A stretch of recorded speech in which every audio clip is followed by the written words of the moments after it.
Hello এরিস লিও স্যাজি। Fire সাইনদের ক্ষেত্রে মেষ, সিংহ, ধনু এই 3 রাশির জন্য এবং ফায়ার সাইন যারা, তাদের জন্য 1 উইকের মধ্যে আপনাদের লাভ লাইফে কী কী চেঞ্জ হতে পারে বা এবং কী কী হিল আপনাকে করতে হতে পারে।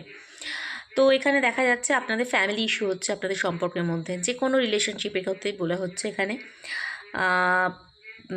এখানে বলা হচ্ছে আপনি আপনার যে পার্টনার তাকে মানে তাকে ফরগিভ করতে শিখুন।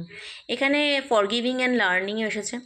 আপনাদের যদি পাস্ট কিছু ইস্যু এসে থাকে, মানে আপনাদের অতীতে যদি কোনো সম্পর্ক প্রবলেম এসে থাকে, কোনো মনোমালিন্য বা বিভিন্ন আন্ডারস্ট্যান্ডিংয়ের প্রবলেম হয়ে থাকে, ভুল বোঝাবুঝি হয়ে থাকে, সন্দেহ এসব হয়ে থাকে, তো সেখানে বলা হচ্ছে এগুলোকে আপনি অতীত থেকে শিখুন এবং বর্তমানে আপনাদের সম্পর্কে হিল করা মানে দরকার হয়ে পড়েছে। আর ডিপেন্ডেন্সি আপনাকে বলাই হচ্ছে, আপনার যে অতিরিক্ত মানে পার্টনারের প্রতি অ্যাডিকশন, এটাকে এবং ডিপেন্ডেন্সি তার উপর নির্ভরশীলতা, এটা কিন্তু আপনার লাভ লাইফটাকে এফেক্ট করছে।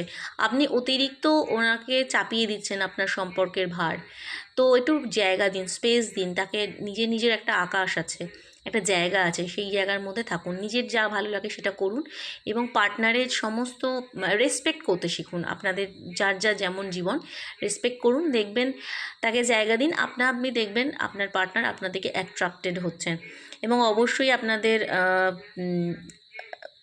প্যাটার্ন, লাইফের যে প্যাটার্ন বা ফ্যামিলি যে ইস্যুস আসছে, দুজনের মধ্যে হয়তো কোনো বাড়ি মানছে না, যারা আনম্যারিড দুটো বাড়ি মানছে না, ইস্যুগুলোকে হিল করুন।